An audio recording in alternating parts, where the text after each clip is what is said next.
Hello, the spicy कढई किचनमध्ये आज आपण इथे मस्त असे कुरकुरीत डाळवडे बनवणार आहोत. तर हे डाळवडे कसे बनवायचे आहे ना, चला बघूया.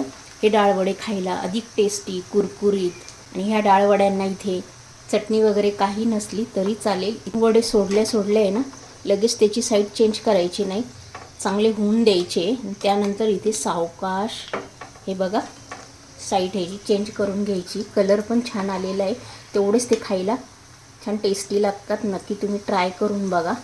हे डाळवडे आहे ना कसे बनवायचे, चला आता आपण इथे लगेच बघूया. इथे आपण डाळवडे बनवणार आहोत ना, त्यासाठी इथे मी हरभऱ्याची डाळ भिजत घातलेली 2 तास झाले. इथे 1 वाटी भरून हरभऱ्याची डाळ भिजत घातलेली आहे आणि त्यानंतर इथे अर्धी वाटी मुगाची डाळ भिजत घातलेली आहे. छोटंसं वाटण करून घेणार आहोत. त्यासाठी इथे मी 4 लसणाच्या पाकळ्या घेतलेल्या आहे, छोटेसे इथे 4 आल्याचे तुकडे घेतलेले, अर्धा चमचा जिरे घेतलेले, 2 हिरव्या मिरच्या कट करून घेतलेल्या आहे, तिखट आहे, थोडासा इथे कढीपत्ता घेतलेला आहे आणि थोडीशी इथे मुठभर कोथिंबीर घेतलेली. आता आपण हे मिक्सरला आहे ना छान फिरून घेणार आहोत. डाळ टाकून घेतलेली आहे, हरभऱ्याची पण डाळ टाकून घ्यायची आहे. हवं तर तुम्ही नुसते हरभऱ्याच्या डाळीची बनवले तरी चालेल, पण मी इथे अर्धी वाटी मुगाची पण डाळ ॲड केलेली आहे. मिरची, लसूण हे पण याच्यामध्ये ॲड करणार आहोत. आता हे मिक्सरला आपण फिरून घ्यायचं आहे, आरडंबरडंच फिरवायचं आहे, जास्त बारीक नाही करायचं आहे आपल्याला. मेन म्हणजे आपण इथे पाणी न टाकता मिक्सरला फिरून घेणार आहोत. इथे पाणी अजिबात टाकायचं नाही आहे. इथे एकदम बारीक पण नाही केलेलं आणि एकदम जाड पण नाही केलेलं, असं आरडंभरडं मी मिक्सरला फिरून घेतलेलं आहे. आता आपण हे एका बाउलमध्ये काढून घेऊया. सेम करून घ्यायचं आहे. तुम्ही इथे बघू शकता, जास्त बारीक पण केलेलं नाही आहे आणि जास्त जाड पण नाही आहे, असंच परफेक्ट बनवून घ्यायचं. आता इथे आपण अर्धा उभा कांदा असा चिरून घेतलेला आहे, तो ॲड केला ह्याच्यामध्ये. तर इथे अर्धा कांदा बारीक चिरून टाकलेला आहे. तुम्ही एक तर उभा चिरला तरी चालेल, नाहीतर बारीक चिरला तरी चालेल. मी दोन्ही साईडचा चिरून याच्यामध्ये ॲड केलेला आहे.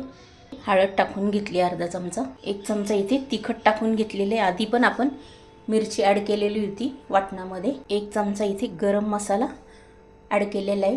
चवीनुसार इथे मीठ टाकून घेतलेलं आहे. इथे ना मी थोडेसे धणेपूड टाकून घेतलेली, अर्धा चमचाच. त्यानंतर इथे मी 1 वाटी भरून पालक ॲड करणार आहे. तुम्हाला जर आवडत असेल तरच टाका, ऑप्शनल आहे, पण मला आवडते म्हणून मी इथे ॲड केलेली आहे. अर्धी वाटी इथे कोथिंबीर ॲड करूया. आता आपण काय करायचं, जेवढं साहित्य टाकलं ना तेवढं हे छान मिक्स करून घेणार आहोत. पूर्ण या डाळीला लागले गेलं पाहिजे.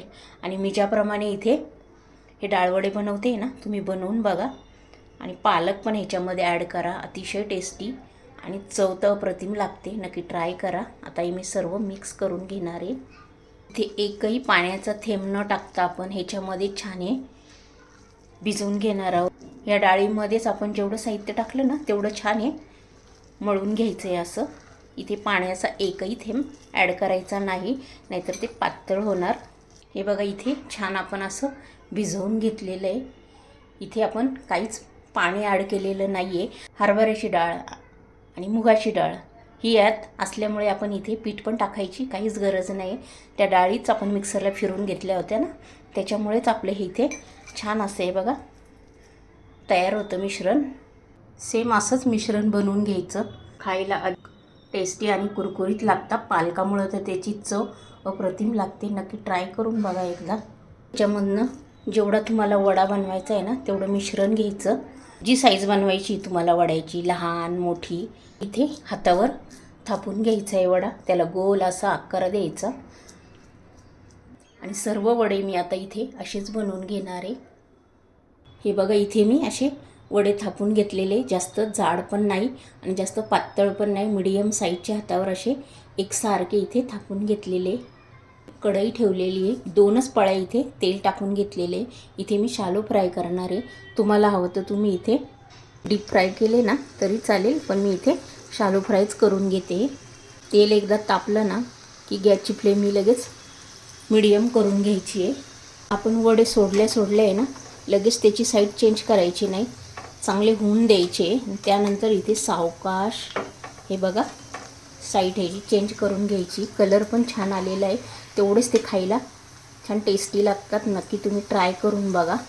चेंज करताना इथे तुम्ही अजून एक चमचा वगैरे घेतला तरी चालेल, कारण इथे तेल ओढण्याची शक्यता असते. छान असे गोल्डन कलर येईपर्यंत आपण इथे या तेलामध्ये शालो फ्राय करून घेणार आहोत. आता आपण हे झाले का बघूया. हे बघा, ही पण साईड छान मस्त झालेली. आता आपण हे काढून घेऊया. बघा किती छान अशा कलर पण आलेला आहे. काढताना पण इथे सावकाश काढायचे. इथे तुम्ही बघू शकता छान मस्त कलर आलेला आहे. तेवढंच ते खायला कुरकुरीत आहे. आता हे काढून घेऊया. आता इथे दुसरेही तसेच सोडून घेणार आहे. आणि ह्या डाळवड्यांना इथे चटणी वगैरे काही नसली तरी चालेल, इतके हे छान असे कुरकुरीत होतात. इथे हे डाळवडे मी शालो फ्राय करून घेत आहे. तुम्हाला जर इथे डीप फ्राय करायचे असेल तर तुम्ही इथे डीप फ्राय पण करू शकता. तुम्हाला जर ही माझी डाळवड्याची रेसिपी आवडली असेल ना, तर पटकन लाईक करून घ्या. चॅनलवर जर नवीन असेल सबस्क्राईब करून घ्या. आणि हा व्हिडिओ तुमच्या मित्रमैत्रिणींनाही शेअर करा. आणि हे झाले, आपण काढून घेऊया. आणि अशीच एक छान रेसिपी घेऊन आपण नेक्स्ट व्हिडिओमध्ये पुन्हा भेटूया. पुढचेही सर्व वडे मी आता इथे असेच शालो फ्राय करून घेणार आहे. तोपर्यंत बाय.